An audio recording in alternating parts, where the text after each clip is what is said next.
Mari kita berdoa.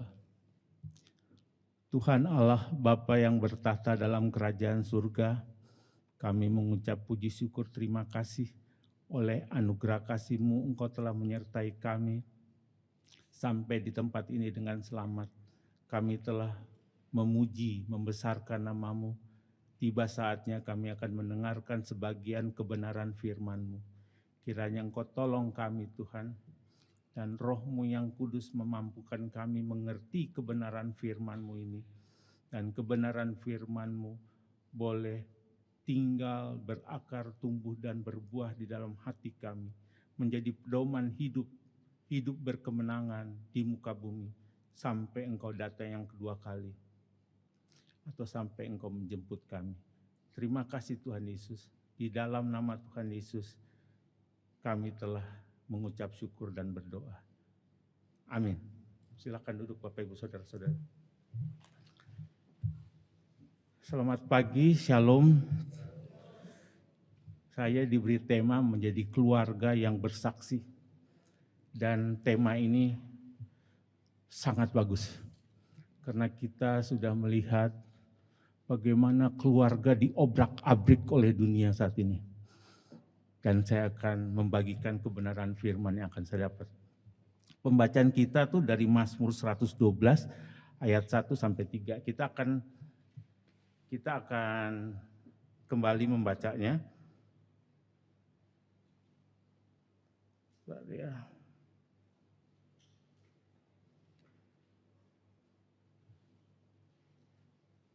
Oke. Mazmur 112 ayat 1 sampai 3.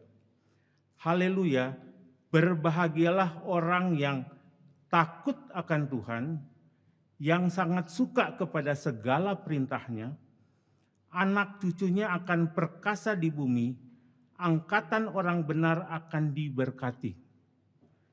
Harta dan kekayaan ada dalam rumahnya, kebajikannya tetap untuk selamanya. Kemudian kita akan baca kisah para rasul 10 ayat 43. Tentang dialah semua nabi bersaksi bahwa barang siapa percaya kepadanya, ia akan mendapat pengampunan dosa oleh karena namanya. Bapak Ibu Saudara-saudara sekalian, membangun keluarga itu bukan konsep dunia, bukan konsep orang-orang tua adat zaman dulu. Ini adalah konsep firman Allah. Jadi banyak orang saya ketemu di lapangan merasa berdosa ketika membangun keluarga. Mereka bilang begini, ketika saya berhubungan seksual di mana ada nafsu di situ, saya jadi tidak bisa berbakti sama Tuhan. Karena perkawinan dia anggap berdosa. Mereka tidak baca firman Tuhan. Bapak tahu kisah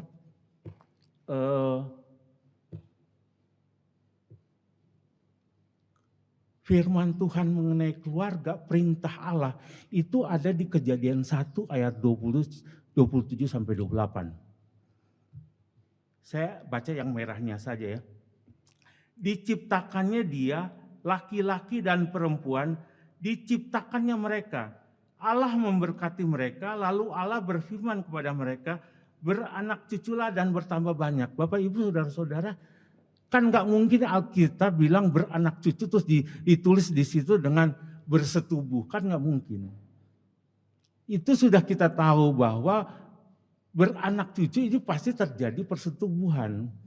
Persetubuhan itu mesti ada nafsu di dalamnya. Jadi dari ayat ini kita bisa tahu bahwa perkawinan itu tidak dosa. Hawa nafsu yang timbul karena perkawinan untuk beranak cucu itu tidak dosa. Karena ini di Kejadian 1, Bapak Ibu tahu jatuhnya Adam dan Hawa jatuh dalam dosa itu di Kejadian 3. Jadi sejak awal di Kejadian 1 tidak ada dosa itu. Memang Allah membuat perkawinan itu. Dan hawa nafsu dia buat untuk itu. Untuk bisa beranak cucu. Untuk bisa penuhi bumi. Baik, kita baca lagi dua ayat lagi ya. Kejadian 2 ayat 18. Tuhan Allah berfirman, tidak baik kalau manusia itu seorang diri saja. Aku akan menjadikan penolong. Berarti rumah tangga itu udah konsep Allah, bukan konsep manusia.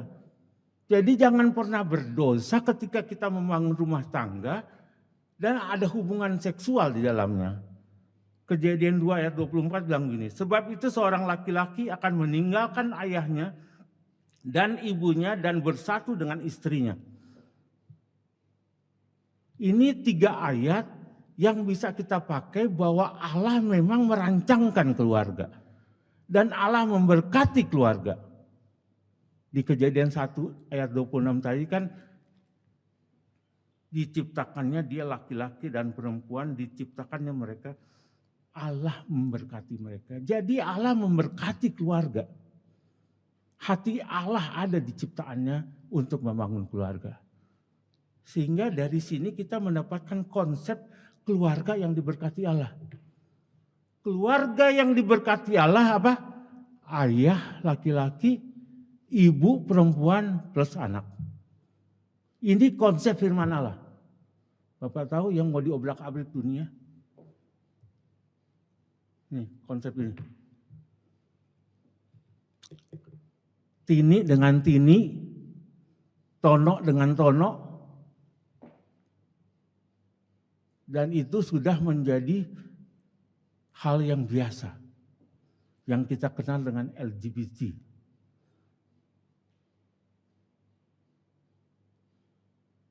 Dengan alasan hak asasi manusia, ini dibenarkan.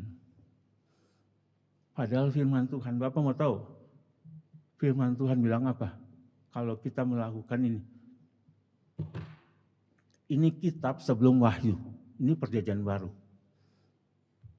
Sama seperti Sodom dan Gomora dan kota-kota sekitarnya yang dengan cara yang sama melakukan percabulan dan mengejar kepuasan yang tidak wajar, telah menanggung siksaan api kekal sebagai peringatan kepada semua orang. Sodom dan Gomora itu suatu peringatan. Firman Tuhan bilang bahwa dia akan melaksanakan firman Tuhan dengan pasti. Tidak ada satupun firman Tuhan yang ada di dalam Alkitab tidak dilaksanakan. Berarti Sodom dan Gomora ada peringatan. Tetapi ini diabaikan oleh banyak negara.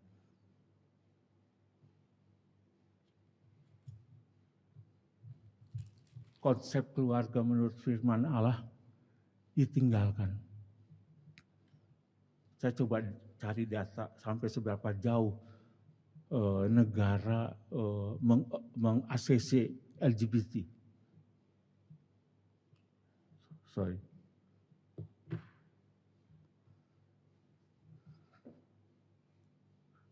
Hak asasi manusia, atas dasar hak asasi manusia, dia secara bangga bilang sudah 32 negara yang setuju LGBT. 22 negara itu sudah ada di undang-undangnya.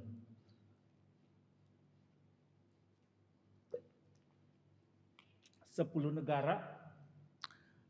negara melalui pengadilan, tapi di ACC.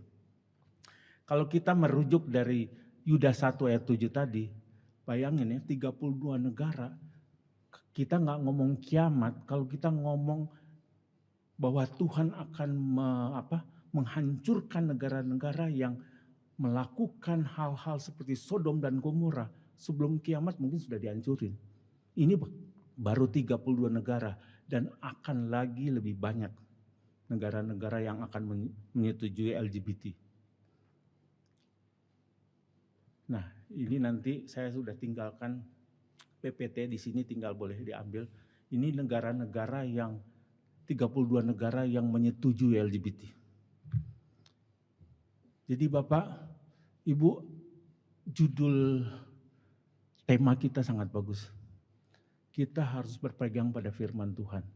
Keluarga Allah yang diberkati Tuhan adalah keluarga Allah yang sesuai dengan firman Tuhan, laki-laki dan perempuan. Teknologi zaman Bapak Ibu, laki-laki bisa ditaruh pembuahan di luar terus dia jadi hamil. Begitupun perempuan, dia nggak kawin, ada sekarang bank-bank sperma yang menjual sperma. Dia tinggal bilang dia pengen rambutnya apa, warna kulitnya apa. Nanti di data semua akan dikeluarin, bank sperma. Jadi dia bisa melahirkan, bisa hamil tanpa kawin. Begitu besarnya teknologi sampai mau ngelawan firman Allah. Hati-hati kita yang mendengar ini kita tidak boleh setuju. Karena firman Tuhan ya dan amin, dan Tuhan akan melaksanakan hukuman untuk hal-hal yang melanggar perintah Tuhan. Nah Bapak Ibu, saudara-saudara, membangun keluarga sebelum Adam jatuh dalam dosa indah sekali. Kita bisa baca di Kejadian bagaimana Adam bergaul dengan Allah. Gitu ya, semuanya disediain, makanan gak perlu cari, semua disediain. Tetapi begitu Adam jatuh dalam dosa, mulailah kehidupan membangun rumah tangga itu sangat sulit. Kejadian 3, kan saya bilang Kejadian 3 itu kejadian di mana Adam dan Hawa jatuh dalam dosa. Firman Tuhan kepada perempuan, susah payahmu waktu mengandung akan kubuat sangat banyak. Dengan kesakitan engkau akan melahirkan anakmu. Bapak Ibu, teknologi seksu melahirkan, walaupun sudah maju tetap aja ada kematian. Nggak tahu kenapa. Ada aja banyak kematian walaupun sudah ada teknologi secanggih itu. Jadi Kejadian 3 ayat 16 ini untuk perempuan tetap melahirkan itu sulit. Kemudian buat laki-laki. Dengan bersusah payah engkau akan mencari rezekimu dan dari tanah seumur hidupmu. Jadi jangan pernah percaya dengan TikTok, dengan YouTube bahwa mencari duit mudah. Kita tergiur ya. Ada banyak juga orang yang intelektual tinggi tergiur juga akhirnya duitnya hilang. Mending duitnya hilang cuma 100-200 ribu ber-MM. Nyari M-nya aja udah susah. Ya sudah ada di Alkitab, memang kita harus cari duit bersusah payah. Jangan percaya yang segala-segala hal-hal yang mudah-mudah itu ya. Nah tetapi Tuhan sangat baik. Walaupun Adam dan Hawa jatuh dalam dosa, dia memberkati keluarga. Karena keluarga itu di Kejadian 1 itu adalah konsepnya dia. Konsep Allah sejak manusia dijadikan. Kalau Bapak Ibu baca Kejadian 1, itu sebenarnya semua infrastruktur dijadikan Tuhan, terang segala macam ya. Terakhir manusia, jadi itu semua dibuat Tuhan supaya manusia bisa hidup. Manusia terakhir, berarti berharganya manusia di mata Allah. Keluarga di mata Allah itu sangat berharga. Sehingga masuklah kita bahwa ketika kita membangun keluarga, Tuhan menyertai kita. Ini ayat sangat memberkati saya. Mazmur 112 ayat 1. Kalau Bapak Ibu baca benar-benar, ada dua hal di situ. Orang yang takut akan Tuhan, kedua orang yang menyenangi firman Tuhan. Takut akan Tuhan dan menyenangi firman Tuhan. Apa yang terjadi? Apa yang dibuat Allah dengan keluarga yang membangun takut akan Tuhan dan menyenangi firman Tuhan. Hebat. Bukan hanya dia, anak cucunya perkasa di bumi. Anak cucu sampai cucu loh. Jadi hati-hati kalau kita membangun keluarga, terus keluarga ini main-main selingkuh. Dia gak mikirin anaknya, dia gak mikirin cucunya. Karena anak cucunya itu tergantung dari kita. Ketika kita takut akan Tuhan, ketika kita menyenangi firman Tuhan, ayat ini muncul. Anak cucunya perkasa di bumi. Dan kalau baca benar, dikatakan begini,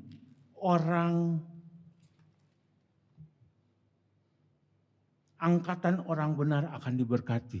Jadi terusan anak cucu akan diberkati. Orang-orang yang takut akan Tuhan, orang-orang yang menyenangi firman Tuhan, dinyatakan oleh Allah apa? Angkatan orang benar akan diberkati. Digolongkan menjadi angkatan orang benar.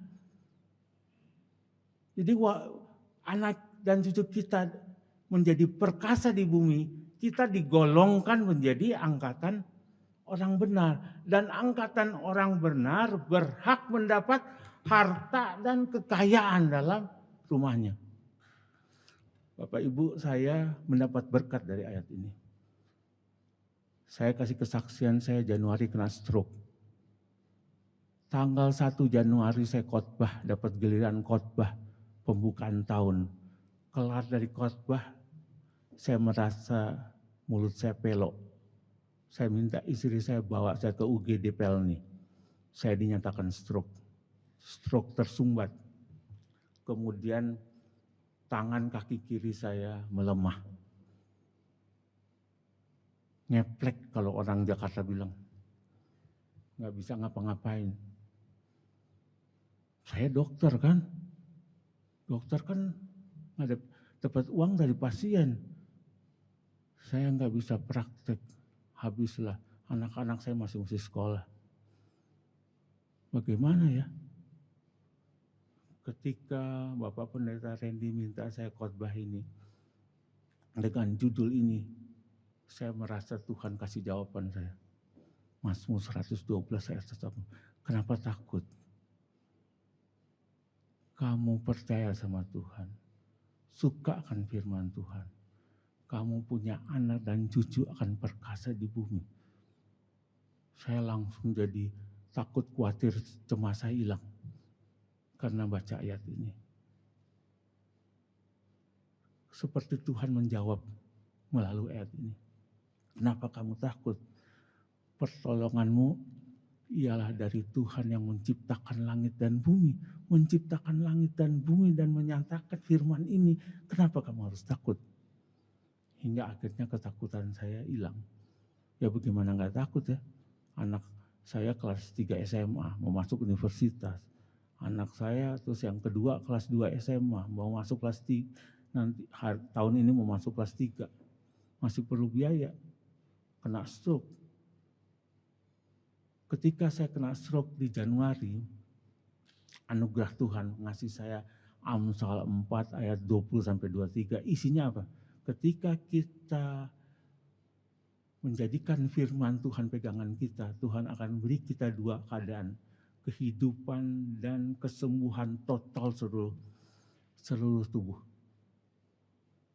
Ketika saya kontrol ke dokter saraf, yang kena stroke di bulan yang sama, ada yang bulan Desember, ada yang bulan Januari, mereka masih pakai kursi roda, masih dibopong. Saya udah bisa jalan seperti Bapak lihat, dalam keadaan ngepek saya bisa jalan. Saya paksa, saya menggunakan firman Tuhan itu. Tuhan akan menyembuhkan seluruh tubuh saya. Sehingga buat saya, firman ini menjadi rema. Jadi Bapak, Ibu, Saudara-saudara,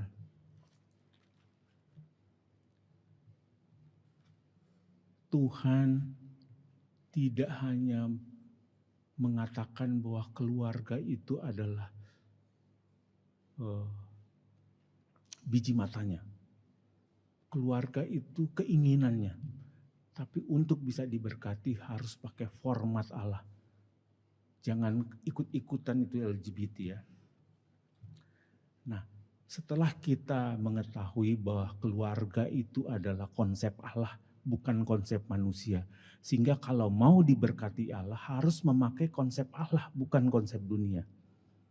Nah, ketika kita menjalani kehidupan, kita diminta Allah untuk bisa menjadi saksi.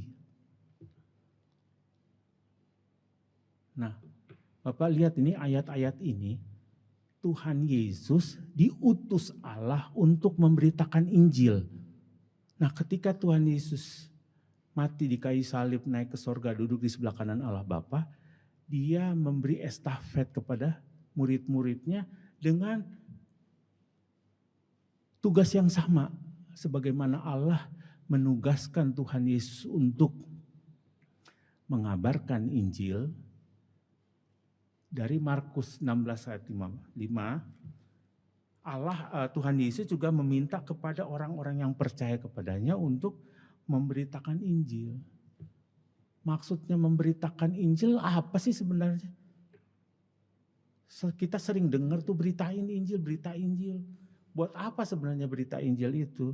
Kenapa sampai Allah memberi mandat kepada Tuhan Yesus beritakan Injil? Tuhan Yesus memberi mandat kepada kita beritakan Injil. Ternyata berita Injil itu tuh maksudnya memberitakan kabar baik. Kabar baik apa yang harus diberitakan? Sampai kita diminta untuk semua orang yang percaya kepada Tuhan Yesus untuk memberitakan Injil, memberitakan kabar baik. Nah, masuklah di Kisah Para Rasul 10 ayat 43.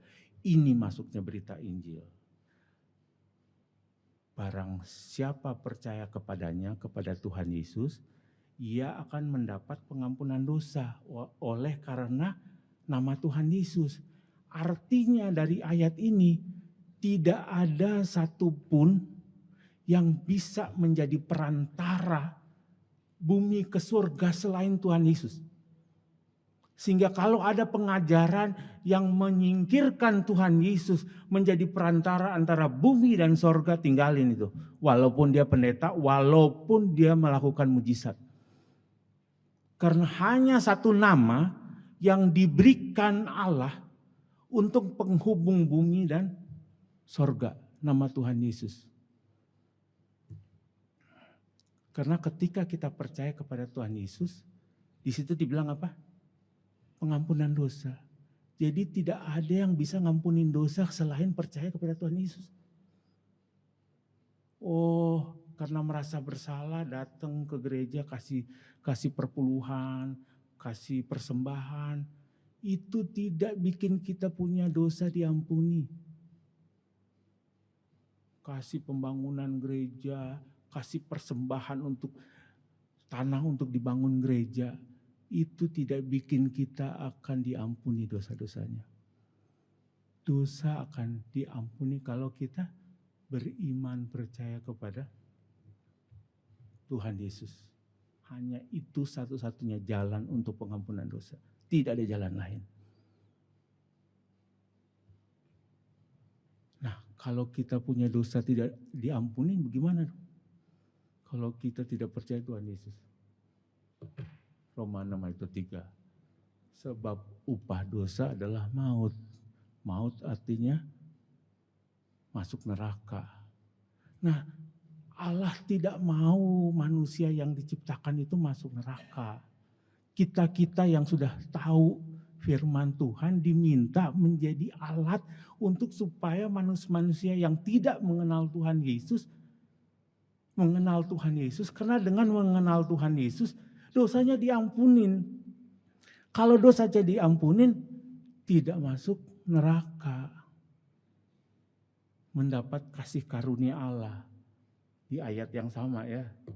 Tetapi karunia Allah ialah hidup yang kekal dalam Kristus Yesus.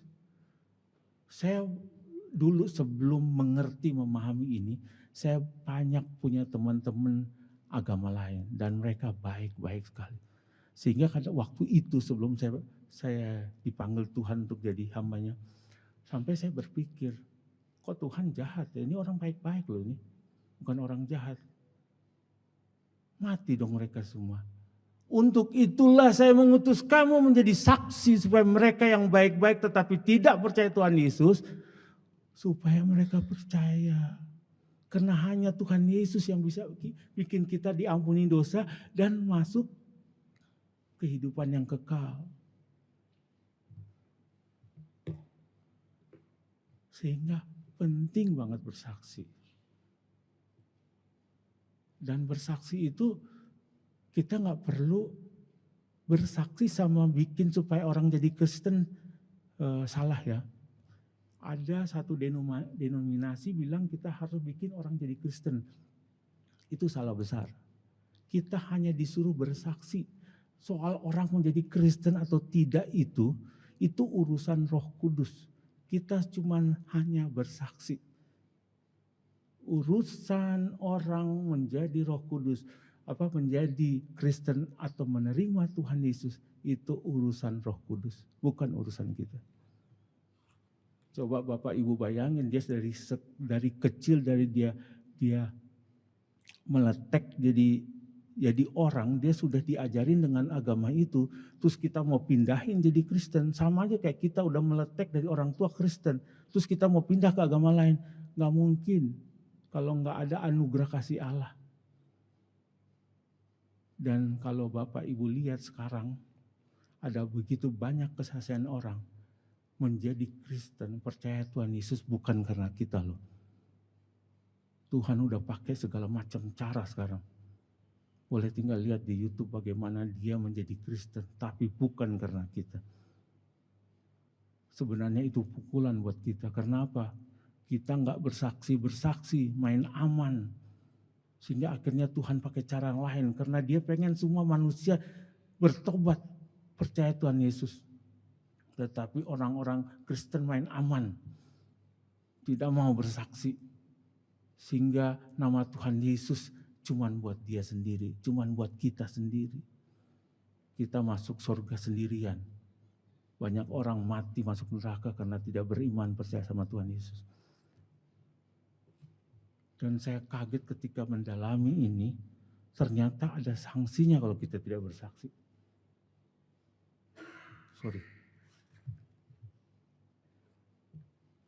Yehezkiel 33 ayat 11.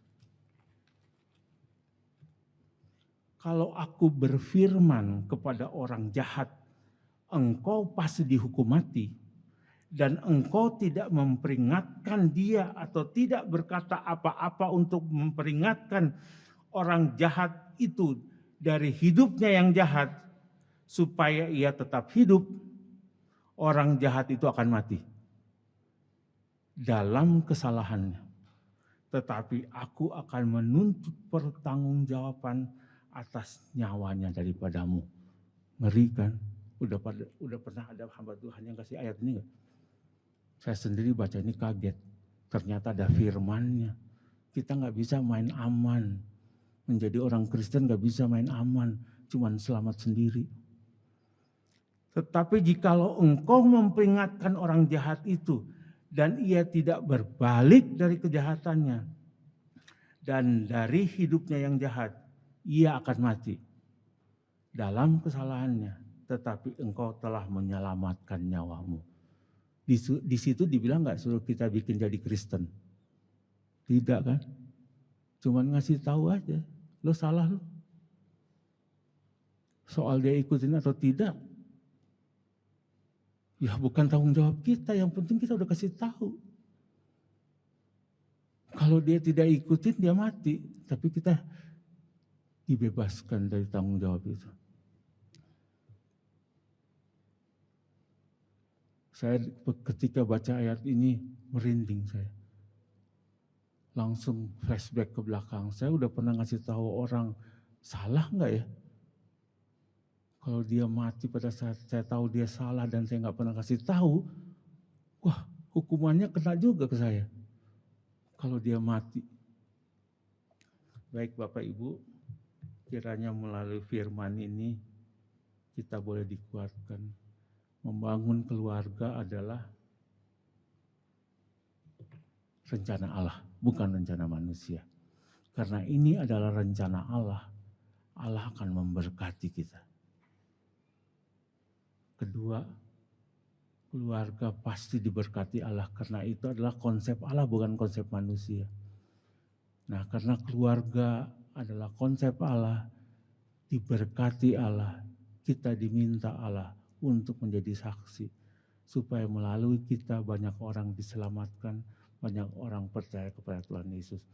Karena Tuhan Yesus, hanya Tuhan Yesuslah satu-satunya jalan yang diberikan Allah kepada dunia untuk dunia bisa selamat. Amin firman Tuhan. Mari kita berdoa. Tuhan, terima kasih untuk firman-Mu.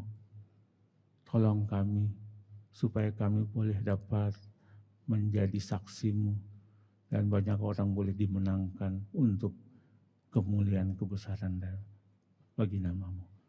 Terima kasih Tuhan, di dalam nama Tuhan Yesus kami telah berdoa dan mengucap syukur. Haleluya. Amin.